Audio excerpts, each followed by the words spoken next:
예배는 부활절 예배로 드려졌습니다. 우리 아이들이 예수님의 부활을 기억하는 시간이 되게 해주시고 예수님의 사랑을 기억하는 시간이 되게 해주세요. 코로나 바이러스 때문에 교회에서 예배를 못 드리고 온라인 예배로 드려지고 있습니다. 코로나 바이러스가 잠잠해져서 유년부 친구들과 예배를 드릴 수 있게 해주세요. 우리를 사랑하시는 예수님의 이름으로 기도드렸습니다. 아멘.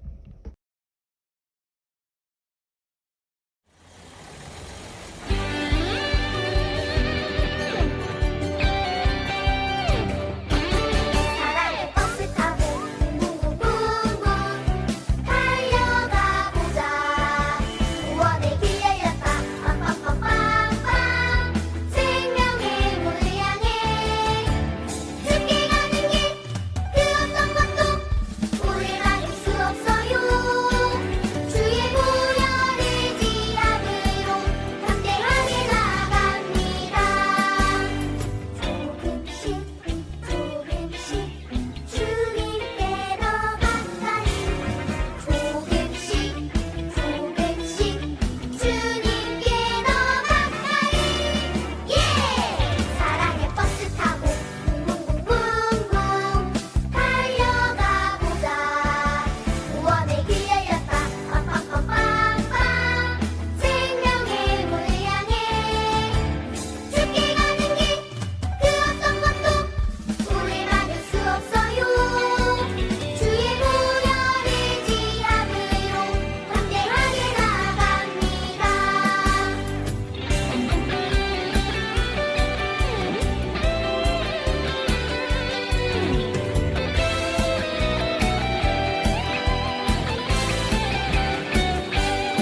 사랑의 버스 타고 붕붕붕붕붕 달려가 보자.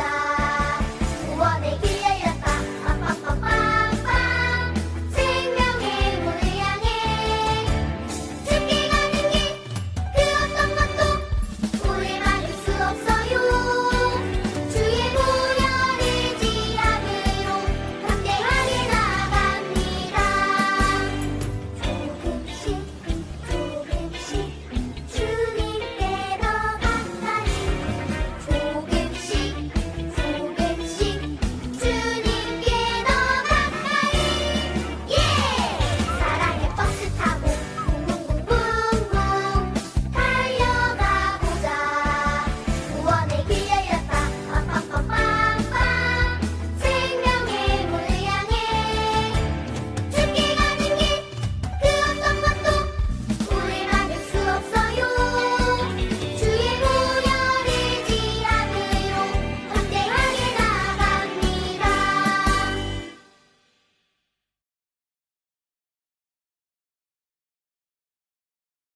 안녕하세요. 유년부 어린이 여러분, 김기호 목사님입니다. 오늘 여러분과 처음으로 영상 예배를 함께 드리기 위해서 이 자리에 모였습니다. 오늘 제가 여러분들에게 알려줄 말씀은 예수님이 왜 죽으셨느냐, 이것을 여러분께 설명을 해 주려고 합니다. 어떤 친구들은 이 얘기를 들으면서 어렵다, 힘들다 라고 할 수도 있지만 한번 들어보고 이런 말씀이구나, 이런 얘기구나, 그래서 예수님께서 죽으셨구나 생각하면 좋을 것 같습니다. 오늘 제가 여기 있는 물건들을 가지고 함께 설명을 할 테니까 여러분들이 잘 듣고 이해해 줬으면 좋겠습니다. 세상에 많은 사람들이 있습니다. 여러분과 똑같이 생겼죠? 한 사람이 있는데 예수님께서 이 사람을 위해서 죽었다면 우리는 믿지 않습니다. 그렇기 때문에 이것을 설명하려면 구약 성경부터 얘기를 해야 됩니다. 많은 사람들이 살아갈 때 죄를 짓습니다. 우리가 그래서 우리는 이런 사람들을 죄인이라고 하고 그 사람들이 죄를 짓는다라고 이야기를 합니다. 자, 그런데 이 죄는 무엇을 의미할까요? 우리 성경에 보니까 구약에 10계명이라는 내용이 있어요. 10계명의 10가지 내용을 주님께서 우리에게 주셨는데 이 말씀대로 살아라 라고 얘기하지만 실제로 우리가 살아갈 때 10계명대로 살지 못합니다. 크게 얘기하면 성경 말씀대로 살아라 인데 사람들은 하나님 말씀대로 살지 아니하고 자신의 생각과 자신의 방법대로 살아갑니다. 그러다 보니까 하나님께서는 그런 우리들을 바로 죄를 졌다라고 얘기하고 죄를 진 우리들을 죄인이다라고 얘기합니다. 우리가 죄를 짓게 되면 문제가 발생을 합니다. 죄에 대해서 죄값이라는 것을 우리는 치러야 됩니다. 죄값을 치르지 않으면 우리에게 그대로 죄에 대한 문제, 즉 저주는 그대로 임하게 됩니다.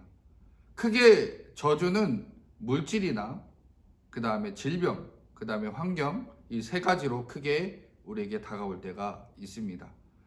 물질, 질병, 환경의 문제가 우리에게 다가오는데 그대로 이것을 우리가 당한다면 이 땅에서 살아갈 때 너무 어렵고 힘들 것입니다.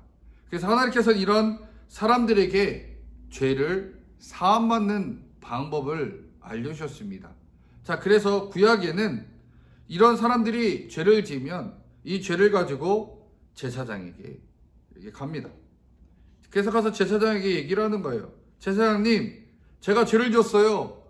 저의 죄를 용서해 주세요 라고 얘기할 때 이 죄인은 제사장에 갈 때 그냥 가는 게 아니라 제물을 가져갑니다.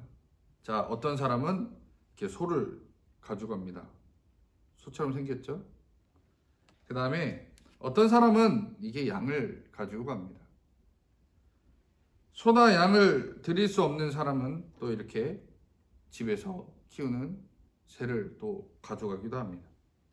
그러면 이 제사장이 이 죄인을 위해서 기도를 해주기 시작합니다. 하나님, 이 죄인이 주님께서 말씀하신 그 말씀을 지키지 않고 자신의 생각대로, 자신의 뜻대로 삶을 살았으니 주님 용서해 주세요 하면서 한 손으로는 이 사람 머리에다가 손을 얹고 한 손으로는 제물의 머리에다가 손을 얹습니다. 그러면 이 죄인이 갖고 있던 죄가 그대로 이 소에게 전달되는 거죠. 자, 그러면 이 사람은 죄인이었지만 죄가 없는 자가 되는 거고, 그리고 이 소는 죄가 원래 없었지만 죄를 갖고 있는 소가 되는 겁니다. 자, 그래서 이 제사장은 이 소를 죽인 다음에, 우리가 이거를 제단이라고 합시다. 이 소를 잡아서 제단 위에 올려놓고 불을 지펴서 이 소를 태워서 하나님께 드립니다.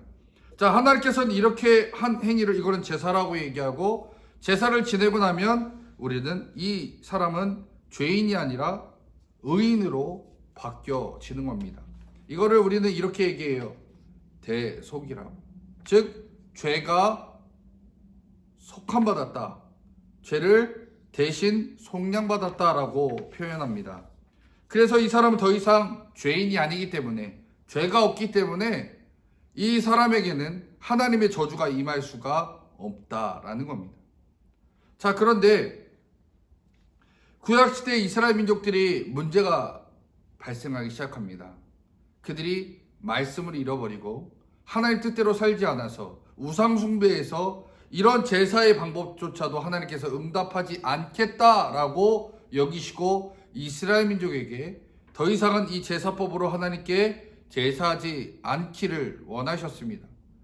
그리고 나서 이제 이 제사법이 없어지니까 이 사람들이 죄를 짓고 나서 이 죄를 대속받을 수 있는 방법을 상실해버린 겁니다.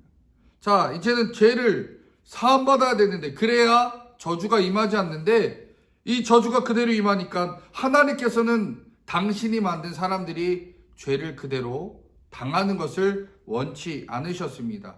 그래서 하나님께서는 이젠 새로운 대속물을 우리에게 주셨습니다. 예전에는 소, 양, 그 다음에 이렇게 새를 하나님께 제사물로 드렸지만 이제는 새로운 대속물이 우리에게 왔는데 바로 그것은 여러분도 잘 알다시피 예수님인 겁니다. 자, 우리가 예수님께서 내 모든 죄, 아까도 제가 말씀드렸지만 성경 말씀을 내가 지키지 못한 것, 주님 뜻대로 살지 못한 죄가 있다면 우리가 그 죄를 가지고 예수님께 기도하는 겁니다. 예수님, 제 모든 죄를 용서해 주세요. 저는 하나님께서 말씀하신 말씀대로 살지 못했고 내 마음, 내 뜻대로 살았습니다. 그렇게 우리가 주님께 기도하면 나에게 있던 이 죄가 이 예수님께 전달되는 겁니다. 자, 그래서 이 예수님은 모든 죄를 안고선 십자가에서 죽임을 당하시는 거예요. 예수님께서 모든 죄를 가지고 죽었기 때문에 죄가 있는 우리에게는 더 이상 죄가 없는 상태가 되고 우리는 대속함을 받았다라는 겁니다. 자, 이 대속함을 받는 우리에게 하나님께서 주시는 은혜를 우리는 받을 수 있고 그때부터는 이 사람이 기도하는 기도를 주님께서 응답하시기 시작한다라는 겁니다. 자, 예수님의 그 죽음은 실로 우리에게는 저주가 아니라 큰 은혜와 복을 가져다주는 계기가 된 것입니다. 오늘 부활주일 우리가 주님께 예배를 드리는 것은 바로 이 예수님을 기억하기 위한 한 날입니다.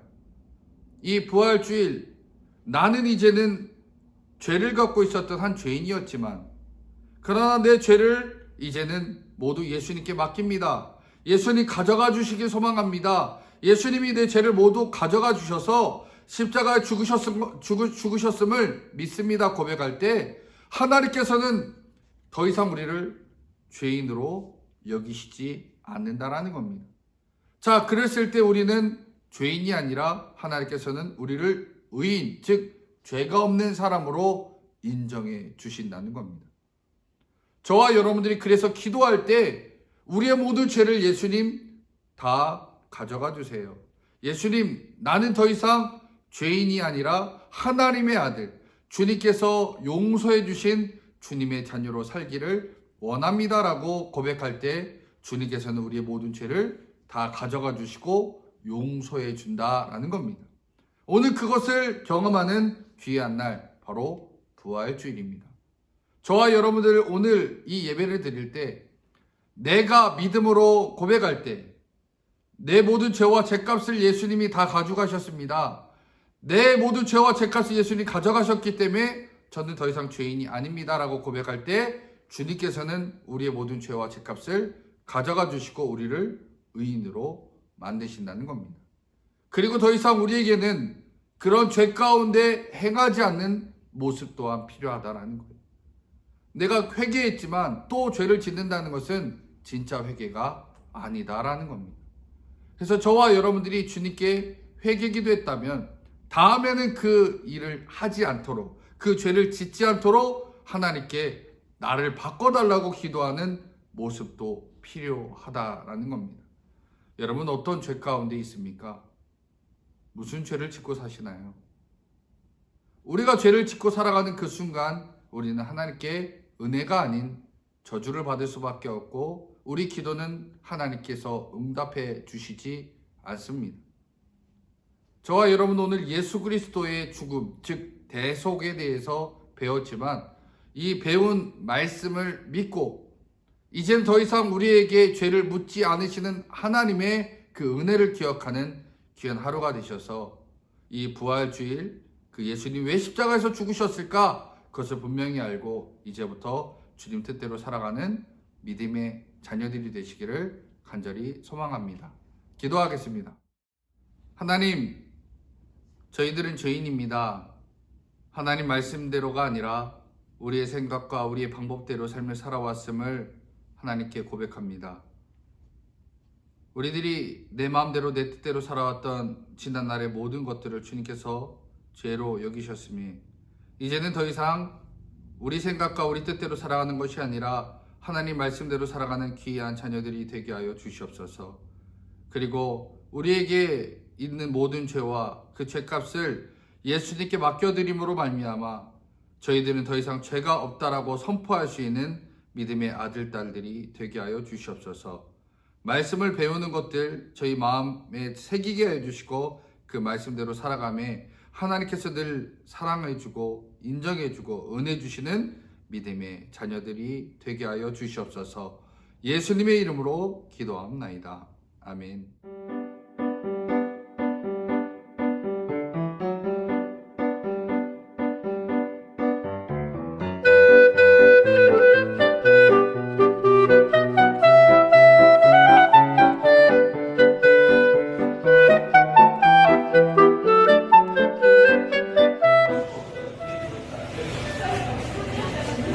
안녕하세요.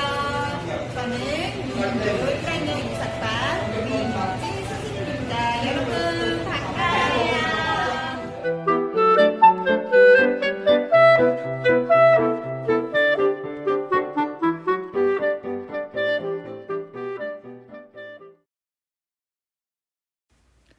하늘에 계신 우리 아버지여, 이름이 거룩히 여김을 받으시오며 나라가 임하시오며 뜻이 하늘에서 이루어진 것 같이 땅에서도 이루어지이다. 오늘 우리에게 일용할 양식을 주시옵고 우리가 우리에게 죄 지은 자를 사하여 준 것 같이 우리 죄를 사하여 주시옵고 우리를 시험에 들게 하지 마시옵고 다만 악에서 구하시옵소서. 나라와 권세와 영광이 아버지께 영원히 있사옵나이다. 아멘.